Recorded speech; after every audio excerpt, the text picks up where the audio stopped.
चले आगे बढ़ेंगे और अब बात करेंगे राजगढ़ की। ब्यावरा में ईद ए मिलाद जूस में फिलिस्तीन के स्टिकर लगाए गए और इसके बाद वहां पर बता दें आपको कि फिलिस्तीनी झंडे वाले स्टिकर लगाने वाले जो युवक है वो दिखाई दिए। स्टिकर में लिखा है सेव फिलिस्तीन सेव गाजा। ब्यावरा पुलिस ने इस पूरे मामले को लेकर देखिए जिस तरीके से अब कार्रवाई की है, यानी कि स्टिकर हटा दिया गया ताकि माहौल वहां पर ना बिगड़े और अब लगातार एक्शन लेने की भी बात कही जा रही। तो फिलिस्तीनी झंडे वाले स्टिकर लगाए मिले युवक, स्टिकर में लिखा था सेव फिलिस्तीन सेव गाजा। ब्यावरा पुलिस ने स्टिकर जिन युवकों पर लगाए गए थे वो स्टिकर हटाए गए हैं। तो राजगढ़ से खबर सामने आई है जहां ईद ए मिलाद जुलूस के दौरान स्टिकर लगाते हुए युवक फिलिस्तीन के दिखाई दिए।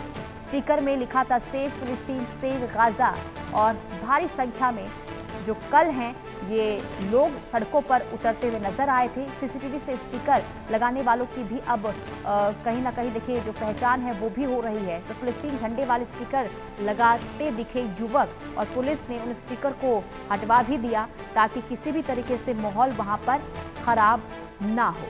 तो सीसीटीवी से ये पहचान की जाएगी कि आखिर स्टिकर किसने लगवाया है। चेतन सेठ हमारे साथ लाइव जुड़ चुके हैं। चेतन, जो कल ये राजगढ़ से मामला सामने आया वो हैरान कर देने वाला था। स्टिकर फिलिस्तीन का लगाकर युवक जुलूस में नजर आए।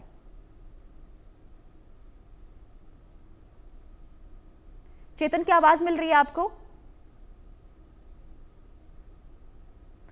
ठीक है, चेतन के पास जाएंगे। लेकिन मध्य प्रदेश से जो खबर लगातार सामने आ रही थी, कल एक के बाद एक खबर सामने आई जहां एक तरफ सागर में देखा गया कि नारे लगाए गए, आपत्तिजनक नारे लगाए गए और इसके बाद ये तस्वीर सामने आई राजगढ़ से जहां पर फिलिस्तीन के स्टिकर लगाकर युवक वहां पर घूमते हुए नजर आए। हालांकि जब पुलिस की नजर पड़ी तो पुलिस ने जिन युवकों ने स्टिकर लगाए थे उनसे स्टिकर हटवाए गए। हालांकि अब पुलिस इस पूरे मामले की कार्रवाई भी कर रही है। सीसीटीवी फुटेज के आधार पर देखा जाएगा कि आखिर ये स्टिकर किसने लगाए। चेतन हमारे साथ जुड़ चुके हैं। चेतन, कल मध्य प्रदेश की अलग अलग हिस्सों से तस्वीर सामने आई जहां नारे लगाए गए आपत्तिजनक और इसके बाद राजगढ़ से जो तस्वीर सामने आई यानी कि फिलिस्तीन का स्टिकर लगाकर युवक जुलूस में दिखाई दिए। बिल्कुल, देखिए कल दो जुलूस की घटना हुई, एक सागर में और एक राजगढ़ में। ब्यावरा, राजगढ़ स्थित एक ब्यावरा है, उस इलाके में जब मुस्लिम समुदाय के द्वारा जो रैली जुलूस का आयोजन किया गया था उस दौरान कई लोगों के द्वारा जो टी शर्ट है उनके कपड़े हैं उन पर स्टिकर लगे थे जिन पर सेव फिलिस्तीन सेव गाजा लिखा हुआ था।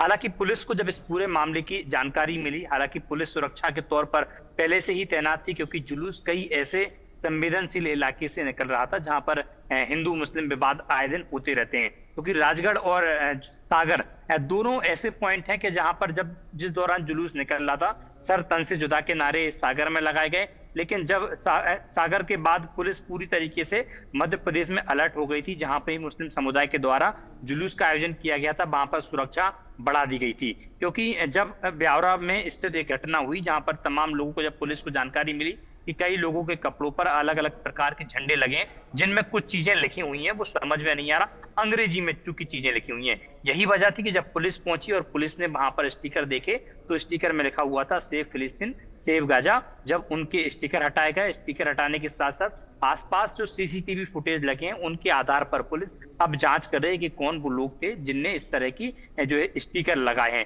क्योंकि कहा जा सकता है कि मामला बेहद संवेदनशील है। पुलिस ने हालांकि लोगों से, वहां के जो स्थानीय लोग थे उनसे शांति की अपील की और शांति की अपील के साथ साथ तमाम सीसीटीवी फुटेज पुलिस ने निकाले हैं और जल्द ही आरोपी की पहचान कर उस पर कार्रवाई करने की बात कही गई है। लेकिन चेतन, माहौल खराब करने की कोशिश यार किसकी तरफ से हो रही है? क्योंकि जुलूस के दौरान एक तरफ नारे लगाना, दूसरी तरफ फिलिस्तीन के झंडे वाले स्टिकर लगाना, आखिर ये माहौल बिगाड़ने की, अशांति व्यवस्था बनाए रखने की किसकी कोशिश हो रही है? बिल्कुल साफ तौर पर कहा जा सकता है कि जो सागर की जो घटना हुई थी जहां पर सर तन से जुदा के जो नारे लगाए गए थे उसमें पुलिस के द्वारा पहचान की गई तो कुछ कांग्रेस से जुड़े लीडर्स उसमें थे जो मुस्लिम समुदाय से ताल्लुक रखते हैं और मुस्लिम समाज के बड़े नेता हैं। तो हालांकि पुलिस ने अब तक एफआईआर दर्ज नहीं की, हालांकि लेकिन पुलिस ने पहचान उसमें कर ली है और यही वजह मानी जा रही है कि यहाँ भी कोई भी इस तरह के जो लोग हो सकते हैं वो अलग अलग समुदाय और संगठनों से जुड़े हुए लोग हैं। हालांकि पुलिस ने अभी तक स्पष्ट नहीं किया, लेकिन शांति की अपील जरूर की है, क्योंकि वहां पर हिंदू समाज के लोग भी आक्रामक हो गए और उस तरह के जब झंडे लगाए गए तो कहीं ना कहीं कहा जा सकता है कि शांति बिगाड़ने की व्यवस्था भी ये हो सकती है। कि जिस तरीके से क्षेत्र में और शहर में शांति बनी हुई, तो कहा जा सकता है कि शांति बिगाड़ने की भी बात सामने आई है। हालांकि पुलिस ने इस पूरे मामले में तमाम सीसीटीवी फुटेज निकाले और तमाम जिन संगठन के लोगों ने पुलिस से परमिशन ली थी उन्हें भी बुलाकर पूछताछ की है, लेकिन उनके द्वारा अभी तक स्पष्ट नहीं किया गया कि इस तरह के जो ये झंडे किसने लेकिन बड़ी लगाए, जानकारी ये है कि सागर में कांग्रेस नेताओं की तरफ से जो रैली निकाली गई थी, जो जुलूस निकाला गया था जिसमें नारे लगे थे, उन नेताओं पर अब तक कार्रवाई ही नहीं की गई है। बहुत शुक्रिया तमाम जानकारी के लिए चेतन।